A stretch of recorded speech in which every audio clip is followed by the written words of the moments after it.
I don't know about you, but since Trump took office, my impression is that every day a historic event happens. I mean, first it was the trade war, then Trump captured Maduro, and now, finally, we have the war in Iran, which is making the price of oil skyrocket. Now, do you know what all these events have in common? The tariff war, the war in Iran, they are disrupting global supply chains. And while that's certainly negative for most companies, today we'll talk about a stock I'm invested in that massively benefits from that scenario of unstable supply chains. So that's what we are going to discuss today. First, I will explain the problems this company solves, then I will review its name, and finally, we'll talk about where I think the stock could go. And I think we could have a lot of upside here, okay? Now, as always, before we begin, nothing in this video is investment advice, okay? And with that said, let's get started. But as I was saying, yeah, Trump is breaking global supply chains, and that's a huge problem. Huge problem. For instance, think about what that means for a global mining company such as BHP Group. I mean, BHP has mines all over the world, right? And for their operations to run smoothly, their entire global structure needs to be aligned.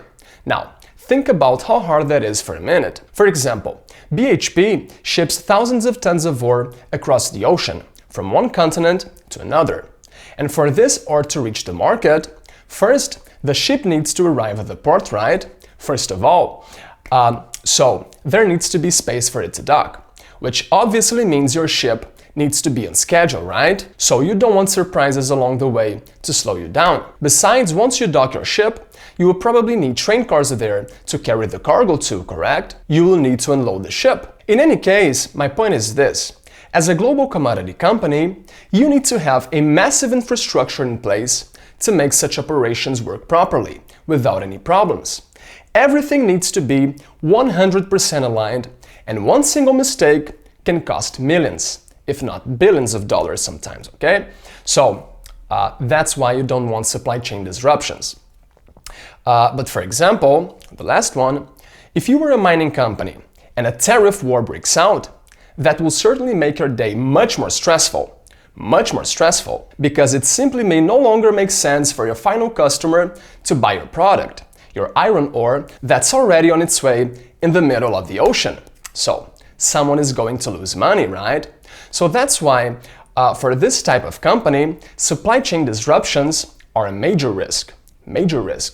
And that's why commodity companies in general need to have a very tight control over their entire production line, over their entire supply chain. They need to be able to respond fast when the situation changes. They need to be able to adapt. However, here we have a problem.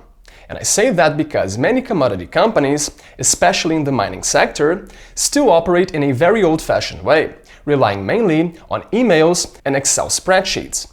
Most companies, from what I've learned, don't use an operating system to streamline their processes. No.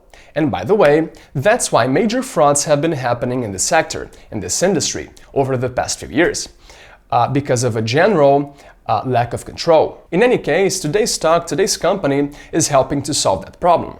But how? Well, they're basically offering the operating system these commodity companies need to digitally track and control their operations. And here let me tell you, though today's company is still very small, with a market cap of only about $65 million, Canadian dollars, but even though this is still a small company, major names in this industry are already using their software. For instance, Codelco, the largest miner copper in the world, is using this company's platform to manage 50% of its operations. Codelco. That's huge. Besides, Vale is another user, Zijin Mining, Sumitomo Corporation, BHP Group.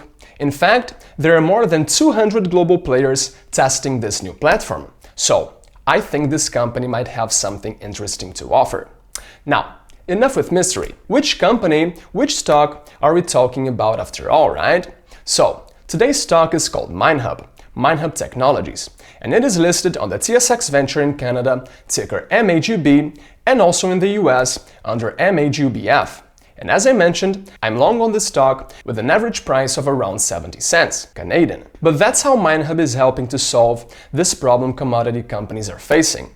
It is selling an operating system for them, which allows them to visualize and control everything on a screen. Now, why does MineHub benefit from that scenario? From unstable supply chains?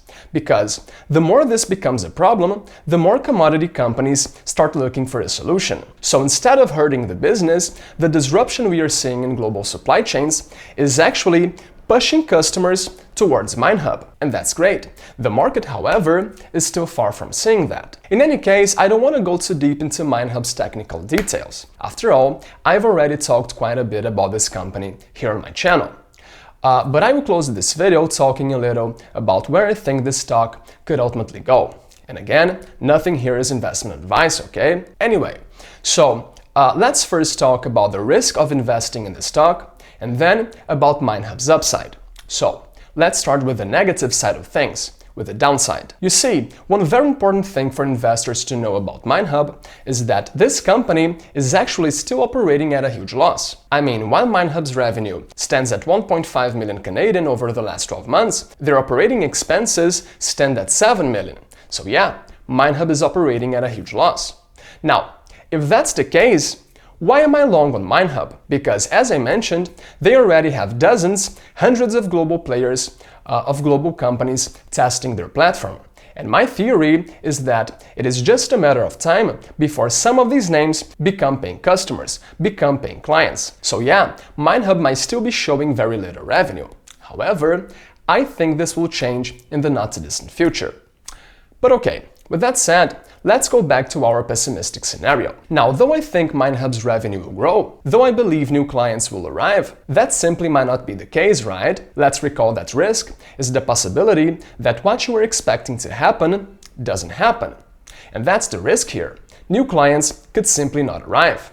And well, in this case, I have to admit, I have to say, MineHub would simply bleed to death. They would keep earning cash, they would need to take on debt, but yeah, new clients could simply not arrive. And frankly, in that case, MineHub stock could indeed collapse. It could go to 10 cents or even lower. It could go to zero. So yeah, there's this possibility. This possibility exists. However, on the other hand, things could also work out fine. New clients could indeed arrive, right? And the company could reach break-even. They could start generating cash. I don't know. But things could work out fine too. Now, in that case, where could MineHub stock go? Well, it depends. Let's say they deliver 20 million in revenue, okay? And let's also say that their stock trades at 5 times revenue, which in my opinion is a very low multiple for this company. Anyway, so in that scenario, MineHub's market cap would go to about 100 million Canadian, which would correspond to a stock price of about $1, considering 100 million shares outstanding, to make things easier. So MineHub stock would need to go from here, from 60 cents to $1, which would represent an upside of about 65%. So that's the upside we could have here. However, I think we've just used very conservative assumptions, to be honest. Yeah, a 65% return is great. However, I think MineHub could deliver much more than that. Much more. So to close this video, let's be a little more aggressive here, okay? So let's say MineHub delivers 50 million in revenue. Now, is that too aggressive? Well, I don't think so. Since the company itself says in its investor presentation that their revenue potential could get to more than 1 billion, so since they said that, then no, I don't think considering 50 million in revenue is aggressive at all. In any case, let's use that. And finally, let's also say that they trade at 10 times revenue.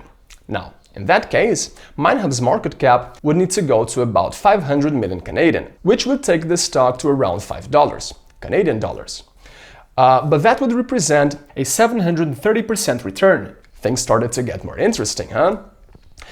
So yeah, MineHub could indeed fail, and I could lose 100% of my investment. That's true. However, if it succeeds, I could make multiple times the money I put here. So no, buying MineHub doesn't seem like a bad business for me. So yeah, Trump is breaking global supply chains, but that might actually end up helping MineHub's business. So that's it for today, and see you next time.